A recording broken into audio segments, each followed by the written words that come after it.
हर हर महादेव।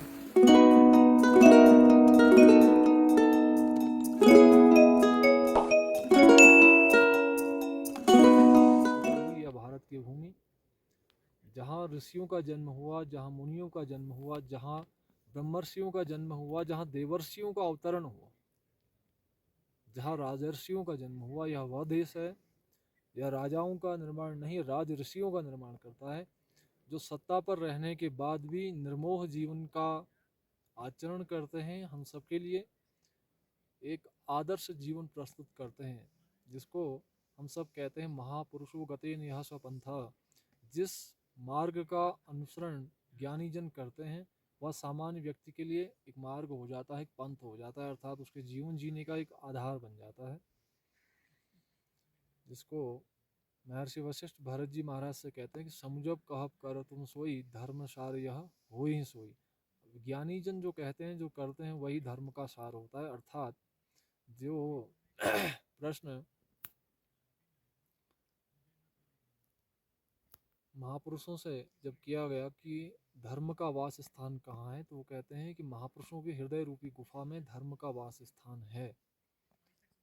तो ऐसे धर्म की या हमारी आर्य सभ्यता की, हमारी आर्ष संस्कृति की जीवन शैली के 10 लक्षण, यानी कि मानवता के 10 लक्षण, उसको हम पंथ परंपरा धर्म इत्यादि जिस भी नाम से संबोधित करें, वह हमारी भारत भूमि पर ही देखने को मिलता है, भारतीयों पर ही मिलता है, ऋषियों में मिलता है, मुनियों पर मिलता है। वह चाहे किसी भी वर्ण रूप रंग के हों। ऐसी इस दिव्य धरा में राजर्षियों का जन्म होता है, ब्रह्मर्षियों का जन्म होता है। राज सत्ता तो उनके संकल्प पर टिकती है। तो यह देश, यह राष्ट्र, यह भूमि राजर्षियों का निर्माण करती है, ब्रह्मर्षियों को अनुकूल प्रकट होने का वातावरण देती है, यज्ञ याज्ञ से देव सत्ता का संरक्षण होता है और धरा का पोषण होता है, देवताओं को उनका भाग मिलता है। यह वह ऋषियों की भूमि जो हम सबको सनातन ज्ञान की ओर अग्रसर करती है, जो सत्य का बोध कराती है। और इसी क्रम में हम देख रहे हैं कि हमारी हिमालय की यह अति संवेदनशील क्षेत्र जो हिमालय है, यह हमारी दैवी संपदा से भरा हुआ, लेकिन भौतिकी संपदा के अभाव में इस हिमालय का दर्शन हमें हो रहा है। अति संवेदनशील शब्द का अर्थ संभवतया सभी लोग जानते होंगे, व्याख्या करने की आवश्यकता तो नहीं है।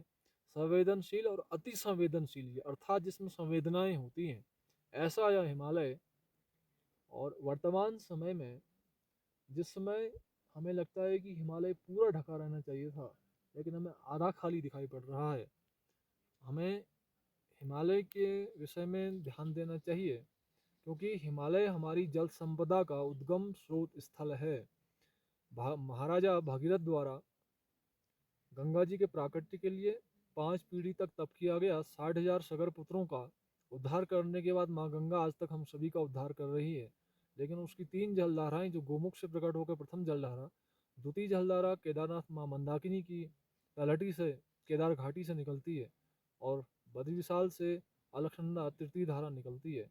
तो मध्य धारा जिस ग्लेशियर से निर्गत होती है, जहाँ से प्रस्फुटित होती है, जहाँ से उद्गम माँ का होता है, वह उसका जो कारण है वह हिमालय है। और हिमालय हिम से अभावग्रस्त दिखाई दे रहा है, जो हम सभी के लिए चिंता का विषय है, हमारे लिए विचार का विषय है। और इस हिमालय के पारिस्थितिकी तंत्र को संतुलित करने के लिए हमारे सभी बुद्धिजीवी वर्ग के लोगों को चिंतन करने का प्रयास करना चाहिए। उन सबके विचार की और इसमें सेवा की अत्यंत महती आवश्यकता इस हिमालय को है, जो समय से हिमपात के अभाव में खाली दिखाई पड़ रहा है और सभी के लिए चिंता का कारण है।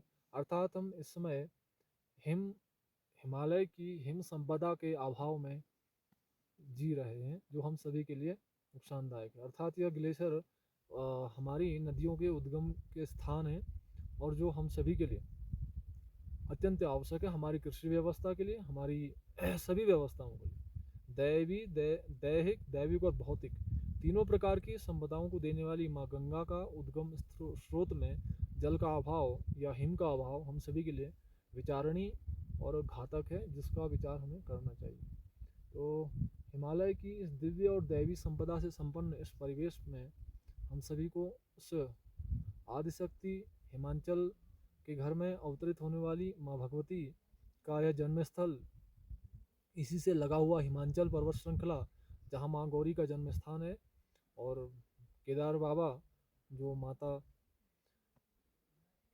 जी के स्थान पर यानी कि अपने ससुराल से माता गौरी को एक दिव्य बंधन में यानी कि के प्रकृति का वर्णन करने के लिए महादेव पुरुष रूप में वहाँ विराजमान होते हैं। तो यह वह भूमि है जो माँ गौरा की प्रतीक स्थली है। गौरा अर्थात जो गौर वर्ण का संबोधन है, ऐसा ही यह हिमालय जो श्वेत वर्ण का है, जो हमें सात्विकता दर्शन से, चिंतन से, सेवन से और स्मरण से देता है। ऐसे दिव्य हिमालय को हमें सभी को महादेव का वास स्थान समझकर इसकी संवेदनशीलता, इसकी दिव्यता और इसकी भव्यता का ध्यान रखते हुए बुद्धिजीवी वर्ग को यहाँ की भौगोलिक विषम परिस्थितियों के अनुरूप यहाँ की जीवन शैली और कार्यशैली और व्यवहार शैली का निर्माण करना चाहिए। और महादेव के इस दिव्य धाम से सभी को आध्यात्मिकता की और अग्रसर होने की बहुत बहुत शुभकामनाएं। बाबा केदार की जय। ओम नमः पार्वती पतये हर हर महादेव।